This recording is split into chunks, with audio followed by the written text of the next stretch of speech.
क्या क्या हुआ, क्या हुआ? मेरा भाई उधर कोई गोली मारा है, उधर से आया भागे हुए, हम सब रूम में था। हाँ। तो उसको लेकर मैं आया जी, हॉस्पिटल। तो क्या कहाँ पे लगी उसको? उसको गोली अनुपम लगी है। कितने फायर आए उसको? 6। हाँ 6। आप कहाँ से हो? आप कहाँ रहते हो? मैं बिहार से। आप बिहार से हो? हाँ। तो उसके बाद क्या हुआ वहाँ पे?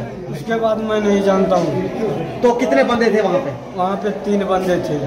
अच्छा, 3 बंदे थे। 2 बंदूक बरदार कितने बंदे थे? बंदूक बरदार बंदूक बंदार उसी को पता है सर, हमको पता नहीं। वो मैं रूम में था। आप क्या काम करते हो? मैं सिलेब का। हाँ। गोलियां कितने लोगों को लगी वहाँ पे? जी, आप कहाँ से हो? वनपुर में रहते हैं सर। तो क्या हुआ वहाँ पे वनपुर में? वहाँ पे हम लोग रूम पे बैठे हुए थे, अचानक ये लोग आया, उधर से दौड़े हुआ, बोलता गोली लग गया इनको। फिर वहाँ से लेके हम आए डॉक्टर के। तो कितने बंदूक का गोली लग गई है? लगभग वहाँ 3 आदमी थे सर। तो अभी क्या स्थिति है उनकी? उनकी तो वो 2 का पता नहीं लग रहा। तो आप लोग कहाँ पे रहते हो? हम लोग वनपुर मार्केट में रहते हैं अंदर।